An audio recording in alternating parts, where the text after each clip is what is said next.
Welcome to the Sunday Best. It's an in-depth look at the best book I read this week. The Sunday Best this week goes to Twice in a Blue Moon by Christina Lauren. I'm sure we've all read our fair share of Christina Lauren books. They've actually written two of my favorites, Love and Other Words and The True Love Experiment. Christina Lauren is the combined pen name of two longtime writing partners, Christina Hobbs and Lauren Billings. These best friends are international bestsellers and have produced 20 New York Times bestsellers. Twice in a Blue Moon was published in 2019 as their 10th standalone novel and their 25th book overall. It falls into the adult category of a romance and includes forced proximity, a second chance romance, a split timeline, and first love. Our leading lady for this novel is Tate Jones. When we first meet Tate, she is still young, sweet, innocent, and being way overparented by her extremely overbearing grandmother, who she calls Nana. However, we quickly find that she's living a life of deception. She is keeping a major secret, and maybe not necessarily by choice, but having it forced upon her by her mom and Nana. She grew up in a small Northern California town where the population fluctuated with tourist season. Suffice it to say, nothing happens in this small town.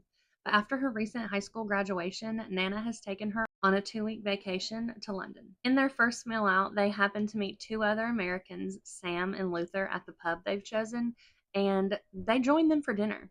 Sam and Tate have an instant connection. They're both in London on vacation with their grandparents, eating at the same bar, staying at the same hotel, on the same floor. I don't know if it could be a bigger coincidence than that. Sometimes we just have to overlook the facts and roll with the story. No thoughts, just vibe style. Okay, Sam. Big Sam. Sam Brandis. Kate tells us that he is gorgeous, but just imperfect enough to seem perfect. He's just turned 21. He is charming, charismatic, and he is a dairy farmer from Vermont. On their first night in London, Nana is ready to wind down, but Tate is too excited for the adventure. She decides that she wants to go read in the garden, but when she gets there, she finds it already occupied. Sam laying flat on his back in the grass, staring up at the stars. He invites her to join him, and she immediately finds his easy way so disarming. Tate immediately recognizes the feelings of maybe not love, but for sure lust, and shoots them down. She reminds herself that she's in London for museums, history, and exploring. Definitely not boys. Sam manages to disarm her with easy conversation and shares that he's concerned about Luther's health. He shares all about his family, about how he grew up with his grandparents, how Luther's not his biological grandfather. In return, Tate spills her big family secret that she's never told anyone. After their first night in the garden, Tate, Nana, Sam, and Luther become travel and meal companions. Sam and Tate continue to meet in the garden every night and talk for hours and hours. She shares with Sam how she's always wanted to be an actress, and he tells her about his aspirations to be a writer. Through a little bit of deception, Tate manages to get a day of exploration just for her and Sam. Instead of staying out, they decide to come back to Tate's empty hotel room. They have taken these huge relationship steps in just the few short days that they've known each other.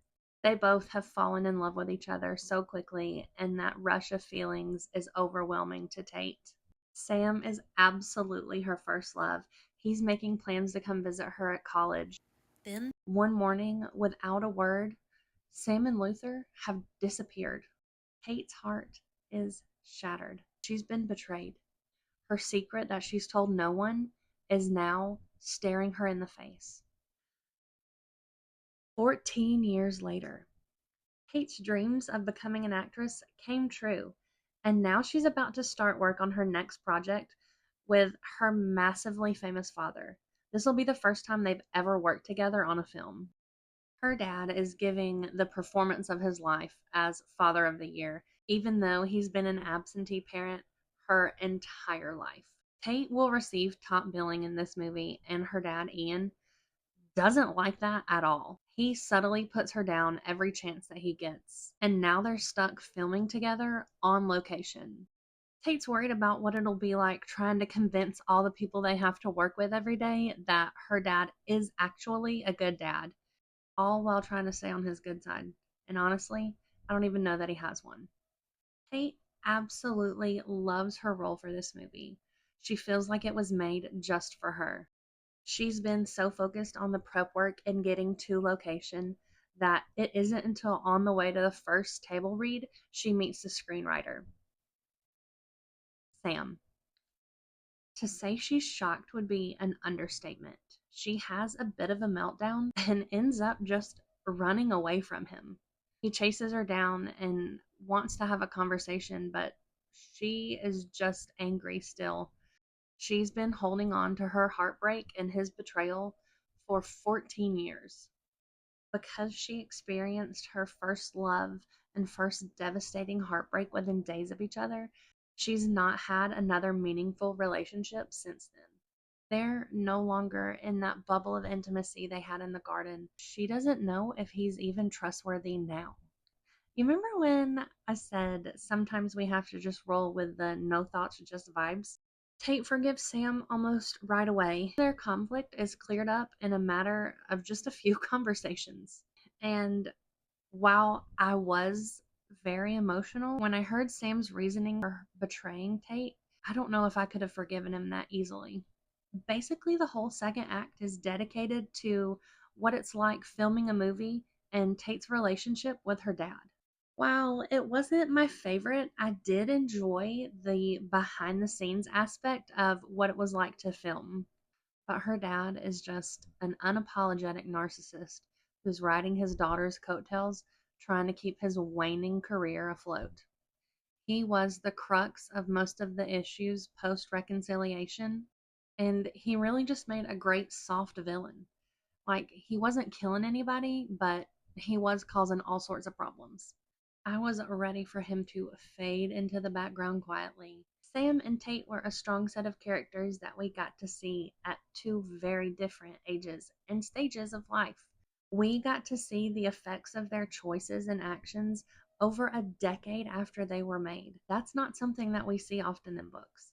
This book is about first loves, how they can change and shape your life. It's about making hard decisions, forgiveness, and learning how to trust again. As far as Christina Lauren books go, this one isn't filled with humor or sass like some of the other ones are, but nevertheless, it was still a touching story. My single complaint was that we didn't get an epilogue. I could have used an additional chapter or two about Tate and Sam.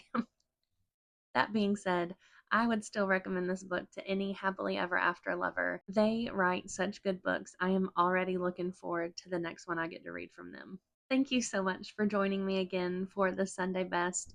If you've read Twice in a Blue Moon, congratulations on reading a spectacular book. And if not, I hope that your TBR is officially one book longer. Happy reading.